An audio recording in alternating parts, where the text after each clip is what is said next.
Seorang kurir narkoba yang berstatus pelajar ini berusaha melakukan perlawanan dan berteriak memanggil ibunya saat hendak diamankan oleh sejumlah petugas kepolisian berpakaian preman dari tim Raja Wali Satres Narkoba Polresta Padang di pinggir jalan daerah Kuranji, Kota Padang.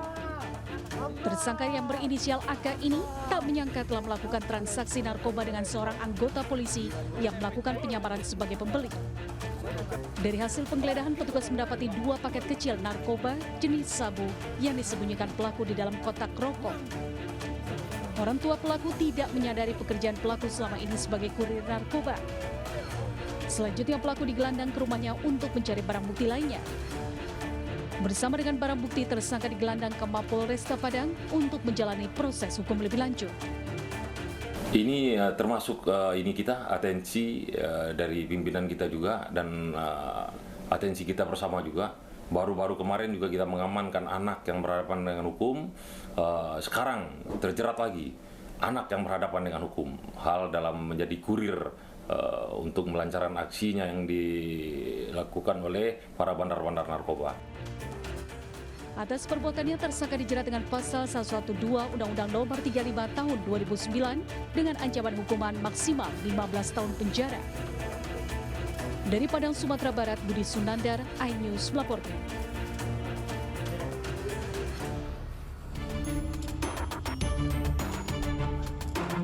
Inilah penangkapan seorang pengedar narkoba yang dilakukan oleh tim Subdit 1 Ditres Narkoba Polda Riau.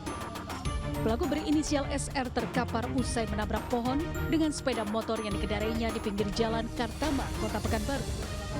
Pelaku berhasil diamankan, namun mengalami luka di bagian wajahnya akibat kecelakaan tunggal. Dari hasil penggeledahan, petugas mengamankan 1 kilogram sabu terbungkus kantong plastik yang tergantung di sepeda motor pelaku. Ini mereka mendapatkannya dari bandar juga yang ada di Kota Pekanbaru dan itu masih kita kembangkan. Yang rencananya oleh tersangka ini akan diedarkan di Kota Pekanbaru. Ada indikasi jaringan internasional, Pak? Kalau mengingat dari jumlah barang bukti, otomatis ini pasti ada pengendali yang merupakan jaringan internasional dan itu masih kita akan dalami lagi. Polisi masih mengembangkan terhadap barang bukti yang didapat pelaku dari seorang bandar narkoba yang ada di Pekanbaru. Tersangka dijerat dengan Undang-Undang Narkotika dengan ancaman hukuman mati atau hukuman 15 tahun penjara. Dari Pekanbaru Riau, Indra Yosrizal, iNews melaporkan.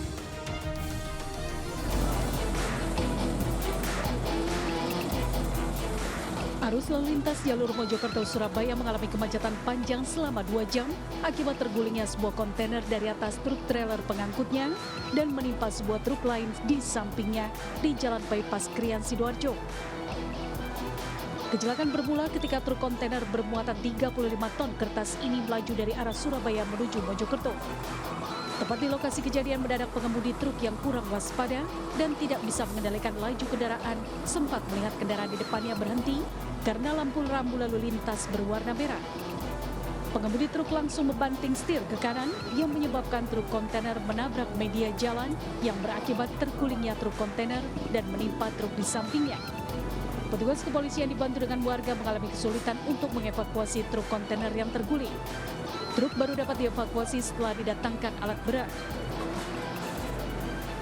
Karena posisi lampu berwarna merah berhenti, jadi diindikasikan kecepatan cukup sedang, tidak bisa mengendalikan kemudi, akhirnya menggok ke arah kanan, Mas, ke arah median. Jadi tidak bisa menahan kemudi kendaraan. Sedangkan untuk ekor yang bagian belakang menimpa kendaraan yang samping kirinya. Meski tidak ada korban jiwa, bangkai kedua kendaraan telah diamankan di pos polisi Krian, Sidoarjo. Dari Sidoarjo, Jawa Timur, Pramono Putra, iNews melaporkan.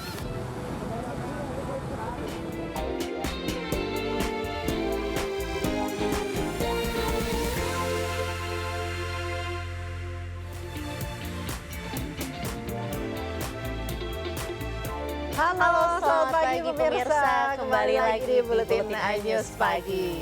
Akhir pekan sudah lewat, ketemu lagi hari Senin. Hari ini ada informasi apa aja? Nah, hari ini salah satunya kita akan membahas tentang seorang guru olahraga wanita yang menjadi korban kekerasan dari pelatih renang hingga pingsan dan tercebur ke kolam renang. Lalu juga ada beragam informasi lainnya dari informasi wisata, kuliner hingga mancanegara. Priska. Oke, lengkap ya. Bersama saya Priska Papilaya. Dan saya Diandra Mukni. Inilah Buletin iNews Pagi selengkapnya.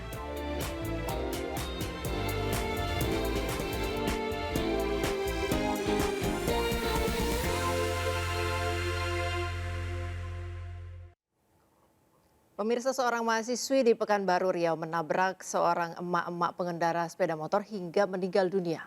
Pelaku yang baru pulang dugem dari tempat hiburan malam diketahui berkendara dalam kondisi mabuk usai mengkonsumsi narkoba dan minuman keras. Kecelakaan maut terjadi di Jalan Tuanku Tambusai, Pekanbaru Riau pada Sabtu sekitar pukul 5 pagi. Dalam insiden ini, Renti, seorang pengendara sepeda motor, meninggal dunia. Rekaman CCTV memperlihatkan mobil yang dikendarai pelaku melaju dalam kecepatan tinggi dan menabrak pengendara sepeda motor dari belakang. Mobil yang dikemudikan Marisa Putri kemudian menyeret korban sejauh 50 meter. Sempat dilarikan ke rumah sakit, korban yang mengalami pendarahan akhirnya meninggal karena luka benturan serius di bagian kepala. Kini polisi menetapkan pengemudi sebagai tersangka. Dari pemeriksaan terungkap tersangka yang berstatus mahasiswi baru pulang dugem dari tempat hiburan malam. Tersangka juga berkendara dalam kondisi mabuk usai mengkonsumsi narkoba dan minuman keras. Yang bersangkutan ditawarkan diduga narkoba jenis inek oleh atas nama T sebanyak setengah butir.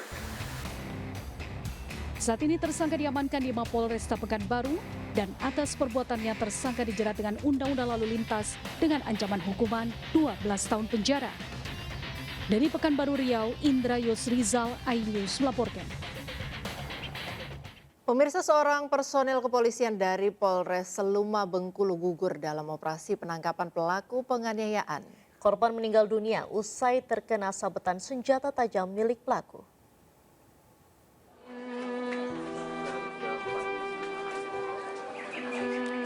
Personil kepolisian Polres Seluma Bribda Soni Bintang Alfala dibawa ke rumah duka usai dinyatakan meninggal dunia setelah gugur dalam tugas pada Jumat malam lalu. Anggota Satreskrim Polres Seluma ini meninggal dunia dalam operasi penangkapan pelaku penganiayaan yakni Ardan dan dua kakaknya RK dan JK di Kelurahan Pugu, Kecamatan Seluma Utara, Bengkulu. Korban terkena sabetan senjata tajam pelaku yang mengenai tangan, kaki, dan pelipis. Dalam baku tembak di lokasi, RK dan anak pelaku yang berusia 13 tahun juga tewas di tempat. Sementara JK, kakak RK, melarikan diri ke hutan. Sebelumnya petugas melepaskan tembakan peringatan ke udara.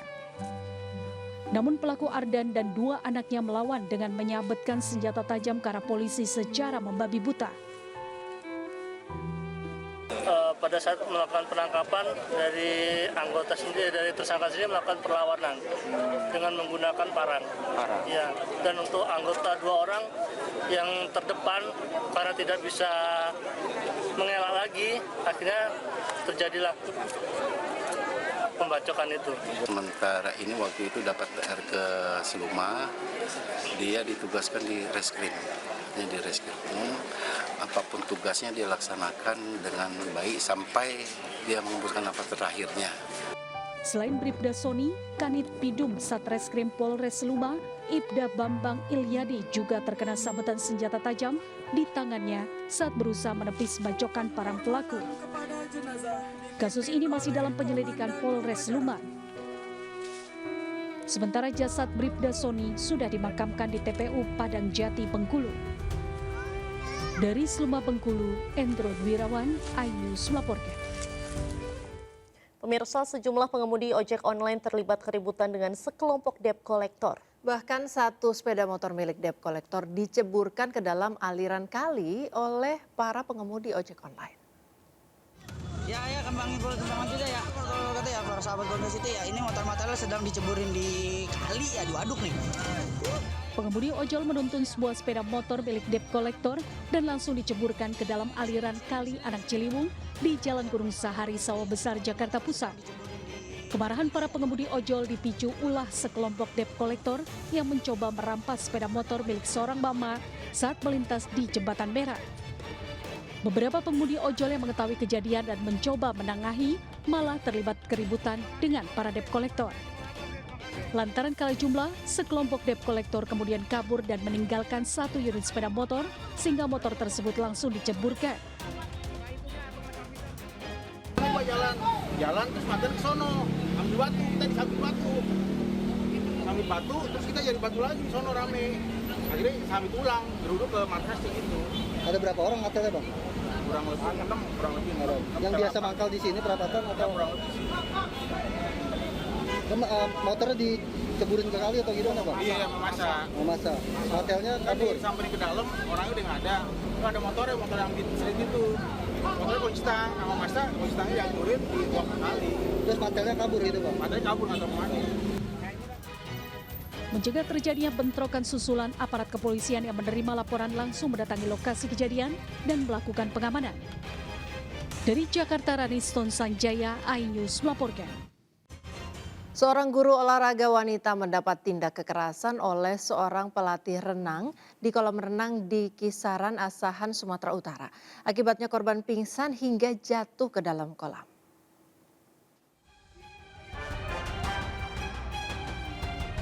Seorang guru olahraga wanita menjadi korban kekerasan dari pelatih renang di kolam renang daerah Kisaran, Asahan, Sumatera Utara. Video yang direkam salah seorang pengunjung terlihat wanita dan pria tersebut terlibat saling tegang, bahkan pria tersebut secara berulang kali menendang korban. Korban sempat melakukan perlawanan terhadap pelaku, namun tendangan pelaku mengenai alat vital korban dan mengakibatkan korban pingsan hingga terjatuh ke dalam kolam. Penjaga kolam yang sempat melerai keduanya langsung mengevakuasi korban ke rumah sakit. Kejadian tersebut bermula saat korban membawa anak didik untuk berlatih di kolam renang. Namun pelaku yang juga pelatih renang berusaha menghalau anak didik korban. Kemudian pelaku mengeluarkan kata kasar hingga sempat terjadi cekcok di antara keduanya. Arahkan anak-anak saya bersedia untuk di batu loncatan. Kemudian datang si pelaku dengan membawa 2 anaknya. Setelah itu anak saya yang sudah berdiri di batu loncatan itu diturunkannya, diawaskannya, anak dia yang menggantikan posisi itu. Habis itu dia mengatakan sama saya, pelatih, emang pelatih kau gitu. Kami berharap ini akan kita kawal, laporan ke kepolisian akan tetap kita kawal, dan kita juga berharap kita harus ada tindakan tegas lah dari aparat hukum. Atas kejadian tersebut, korban telah melaporkan ke Mapolres Asahan dan berharap pelaku mendapatkan hukuman setimpal dengan perbuatannya. Dari Asahan, Sumatera Utara, Ulil Amri, iNews melaporkan. Pemirsa, pihak imigrasi Denpasar mengamankan seorang bocah WNA yang kerap berkeliaran di kawasan Ubud tanpa pengawasan orang tua. Bocah bule dan ibunya ini segera dideportasi karena diketahui melanggar izin tinggal.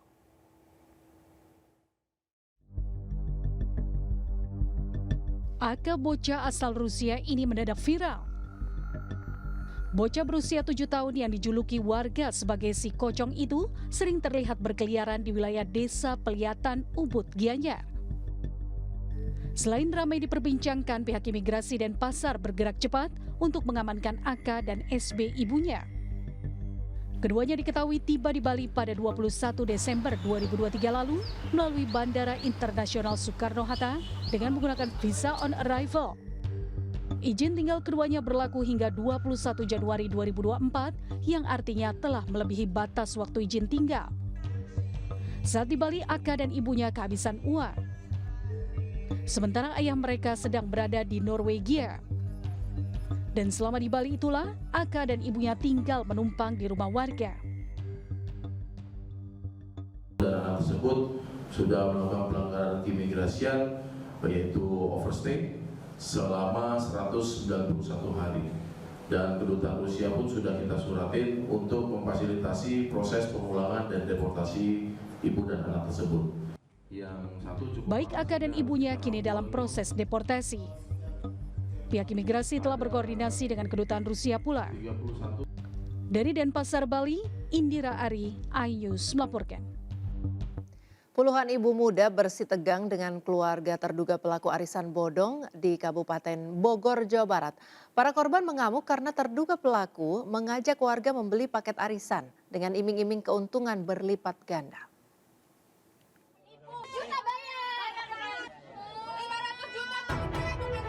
Puluhan mama ini tak bisa menahan emosi saat menggeruduk rumah terduga pelaku penipuan berkedok arisan di Desa Mampir, Kecamatan Cilengsi, Kabupaten Bogor.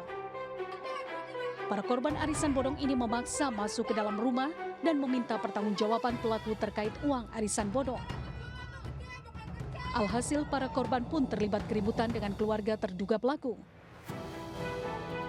Tak berhenti sampai di situ, para korban kembali mendatangi rumah pelaku dan berusaha mendobrak pintu rumah, namun dihalangi petugas kepolisian.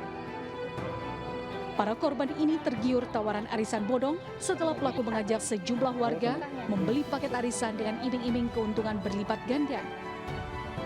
Pelaku berhasil menipu korbannya hingga ratusan orang dengan total kerugian diperkirakan mencapai ratusan juta rupiah. Kita diiming-iming menaruh uang atau sebagai arisan bodong ya, terus kita mendapat keuntungan yang berlipat-lipat. Kasus penipuan bermodus arisan bodong ini masih ditangani aparat Polres Bogor. Dari Kabupaten Bogor, Jawa Barat, Cahyat Supriyatna, iNews melaporkan. Pemirsa, petugas gabungan Polsek Sunggal bersama Koramil dan Muspika Kecamatan Medan Sunggal melakukan gerebek kampung narkoba di kawasan Gang Pantai Medan, Sumatera Utara. Dari hasil penggerebekan, petugas membakar mesin judi serta pondok yang digunakan sebagai tempat berpesta narkoba.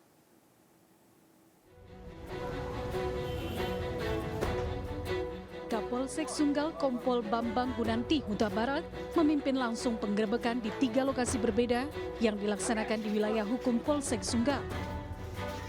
Di kawasan Jalan Gelambir 5 Gang Pantai, petugas menemukan sejumlah lokasi yang digunakan sebagai tempat bermain judi dan berpesta narkoba. Meski tak mendapati pengguna narkoba dan pelaku judi, namun petugas berhasil menyita 7 mesin judi jackpot yang masih dalam keadaan menyala. Usai melakukan penggerebekan, petugas pun langsung membakar mesin judi jackpot dan membakar pondok. Harapannya tempat ini nanti mungkin kami bisa berkoordinasi lebih lanjut dengan Forkopimda. Seperti apa akan kita lakukan di tempat ini, apakah nantinya akan kita buat posko ataupun ada kegiatan-kegiatan yang lain kita laksanakan guna mencegah terjadinya peredaran narkoba di Desa Pantai ini, Gang Pantai ini. Nantinya bersama dengan pihak Kecamatan Medan Sunggal akan dibangun posko serta dilaksanakan kegiatan positif untuk mencegah terjadinya peredaran narkoba di lokasi tersebut. Dari Medan, Sumatera Utara, Ahmad Ridwan Nasution, iNews melaporkan.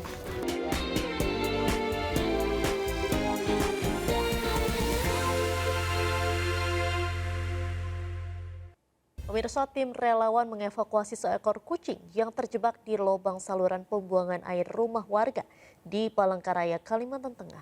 Evakuasi berjalan dramatis selama hampir 1 jam lantaran relawan harus membobol lubang beton yang menjepit kepala kucing.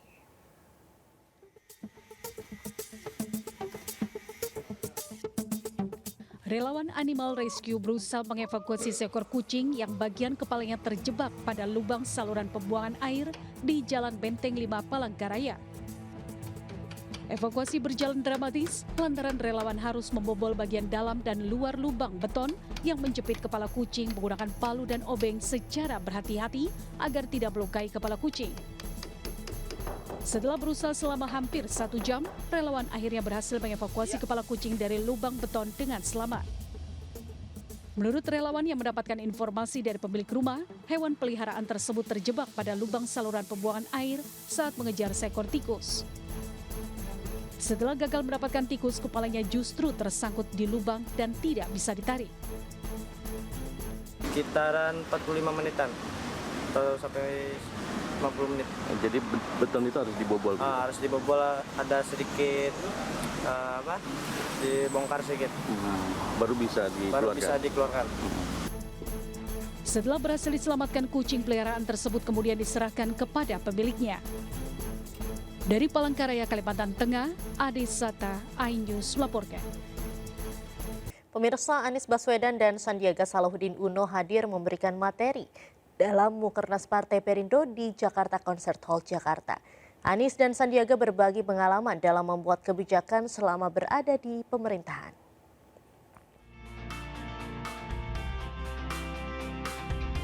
Hubungan eksekutif dan legislatif menjadi salah satu materi yang diberikan mantan Gubernur DKI Jakarta Anies Baswedan pada Mukernas Partai Perindo di Jakarta.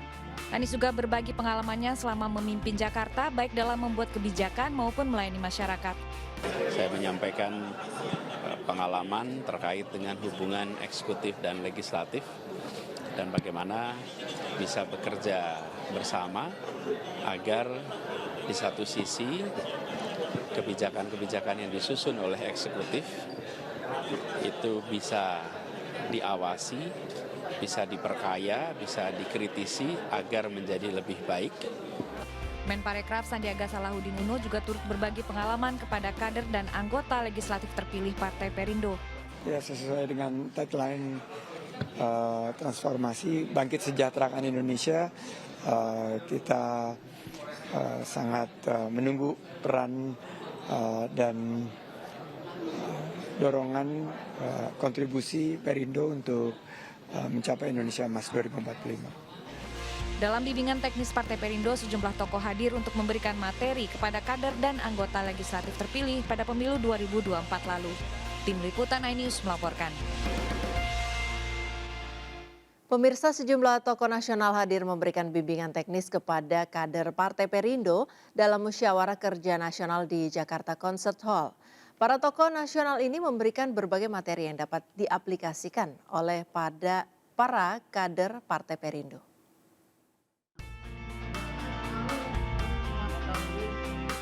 Bimbingan teknis menjadi salah satu agenda utama Mukernas Partai Perindo. Menghadirkan sejumlah tokoh nasional, politisi PDIP Adian Napitupulu memberikan materi mengenai karir panjangnya sebagai politisi yang mengedepankan integritas dan kapasitasnya dalam meraih dukungan. Ya, gue cuma cerita pengalaman, cerita tentang perjalanan apa yang gue lakukan. Banyak yang kemudian ragu, ya, dan gue tidak dalam keinginan untuk membuat orang percaya bahwa gue tidak menggunakan amplop dalam pileg sebanyak 3 kali. Ya, orang nggak percaya juga nggak apa-apa sih. Ya, pengalamannya itu gue ceritakan. BIMTEK juga diisi dengan penyampaian materi dari akademisi dan juga mantan Menteri SDM Sudirman Said, serta mantan Wakil Gubernur Jawa Timur Emil Dardak. Jadi kalau organisasi yang punya kekuatan politik seperti Perindo ini terus menyuarakan pentingnya good governance, clean government, itu akan sangat baik.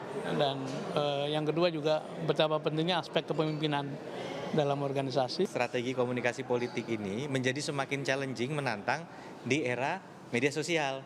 Nah, ini kita harus mencari strategi-strategi baru bagaimana bisa mengkomunikasikan kerja-kerja nyata kita, hal-hal yang diperjuangkan baik oleh legislatif atau eksekutif kepada masyarakat atau konstituen kita.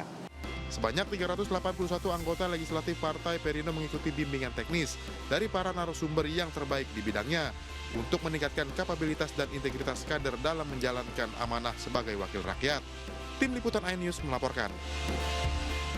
Berwisata bersama keluarga atau kerabat di alam terbuka sambil menikmati beragam kuliner menghadirkan sensasi tersendiri untuk mengisi akhir pekan Anda. Keseruan seperti itulah yang ditawarkan oleh lokasi wisata Dolan Sawah di Salatiga, Jawa Tengah. Berikut liputan selengkapnya.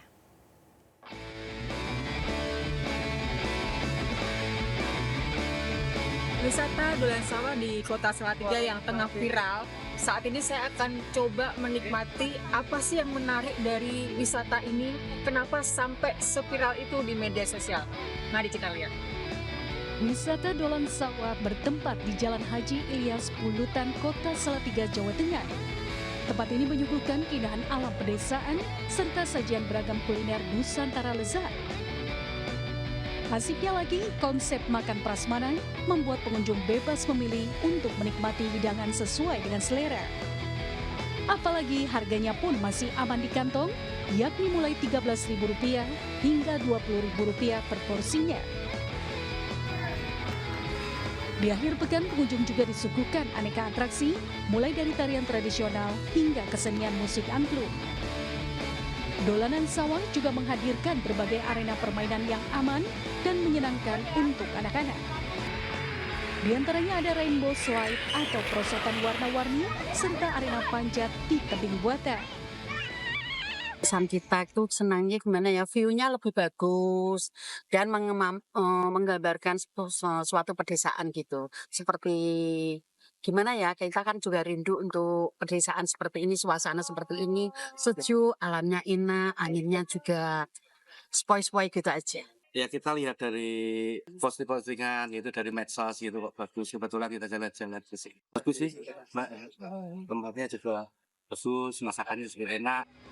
Setiap pengunjung dikenakan harga tiket masuk Rp10.000 untuk hari Senin hingga Kamis dan Rp15.000 di akhir pekan. Dari Kota Salatiga, Jawa Tengah, Lurisa Lulu, iNews melaporkan. Pemirsa, jika Anda berkesempatan mengunjungi Karanganyar, Jawa Tengah, rasanya sayang jika melewatkan wisata ke air terjun Grojogan Sewu. Ya, air terjun setinggi 81 meter ini seolah menjadi destinasi wisata wajib dengan suguhan pemandangan yang memanjakan mata.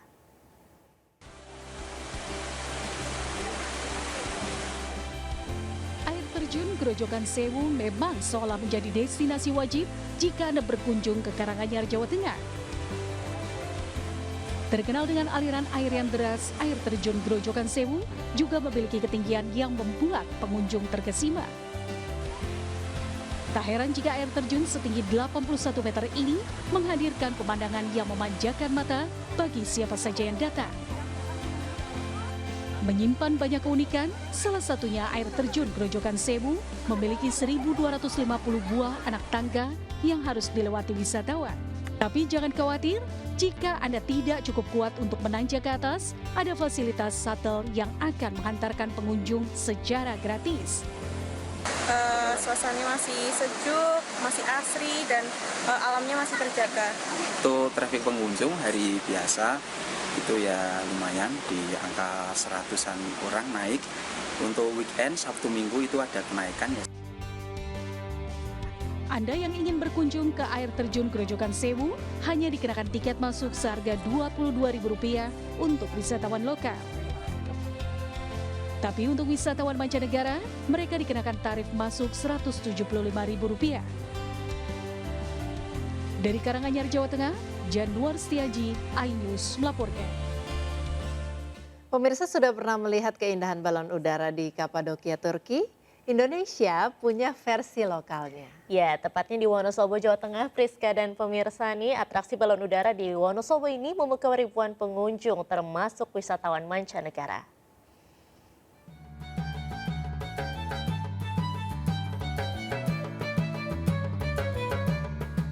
...36 balon udara tradisional berukuran raksasa ini diterbangkan bersamaan. Berbagai motif dan corak warna balon udara menambah indah langit Wonosobo. Jika biasanya balon udara diterbangkan secara acak, dalam atraksi balon udara di Wonosobo kali ini ada 4 formasi yang ditampilkan, yakni formasi Gunung Sindoro, Negeri di Atas Awan, Telaga Menjer, dan Lembah Dieng. Tidak hanya menyedot perhatian ribuan pengunjung lokal, atraksi balon udara juga membuat takjub wisatawan asing. This event in Wonosobo, Central Java. Yes, it's called Balloon Central Java attraction. It is so amazing. I used to see this only in TV. Now I'm seeing live. It's a very good event. Thank you so much. TV is good and very attractive. It can let you feel okay and happy. And as Happiness said that, we always see this on TV or through movies. Menerbangkan balon udara merupakan tradisi warga Wonosobo dalam merayakan Lebaran. Namun karena ada larangan menerbangkan balon udara liar, balon udara raksasa harus ditambatkan dengan tali dengan maksimal ketinggian 150 meter.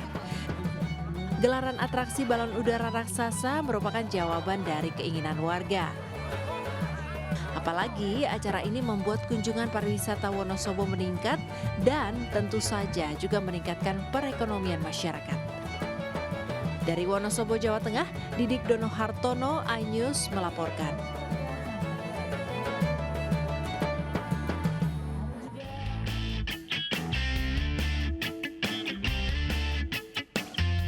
Biasanya bermain layang-layang dilakukan di tanah lapang atau di pesawahan. Tapi di Kuningan, Jawa Barat, ada layang-layang yang diterbangkan dari atas perahu di tengah waduk. Berbagai layang-layang berukuran jumbo dihiasi sedemikian rupa dan diterbangkan dari atas perahu nelayan demi menjadi yang terbaik untuk disaksikan ribuan penonton. Tak kurang dari 50 layang-layang jumbo dengan rata-rata ukuran 3 meter berkompetisi menjadi pemenang. Selain diperlukan keseimbangan berdiri di atas perahu, pemain harus ekstra berpikir cepat dalam memainkan layang-layang dengan kencangnya angin.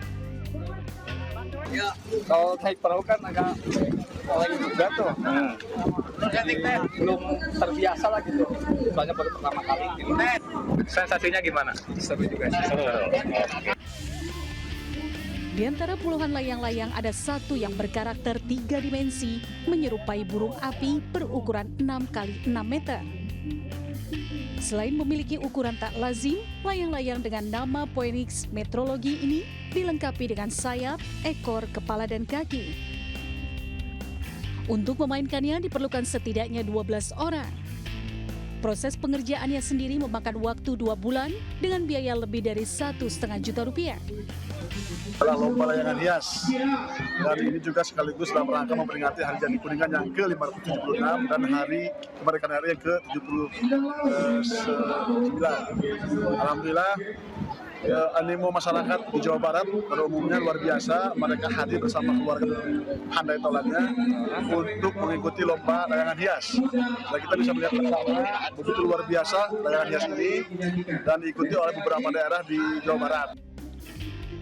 Tak kurang dari 2.000 masyarakat antusias menyaksikan pertunjukan layang-layang yang diterbangkan di atas perahu oleh peserta dari dan berbagai daerah di Jawa Barat. Dari Kuningan, Jawa Barat, Miftahudin, iNews melaporkan.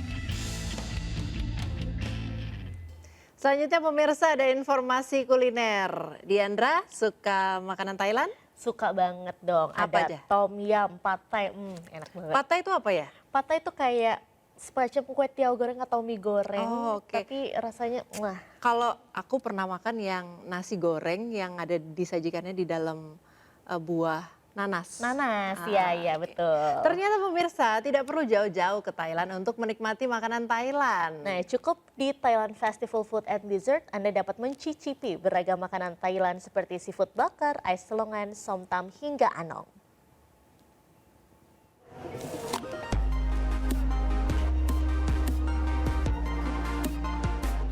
Ratusan pengunjung asik berburu makanan khas Thailand di selasaran berlian Blok M Square, Jakarta Selatan, tempat digelarnya Thailand Food and Dessert Festival. Beragam makanan Thailand disajikan di festival ini. Mulai dari somtam, anong, mango stick rice, seafood hingga pad thai. Selain makanan Thailand, kuliner Nusantara juga turut hadir seperti putu hingga es tebu. Harga yang dibanderol pun cukup beragam, mulai dari Rp30.000.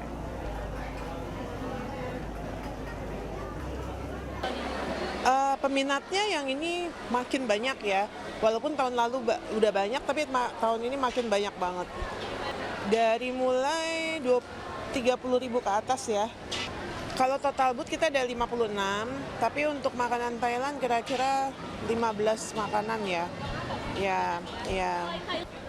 Pertama kali.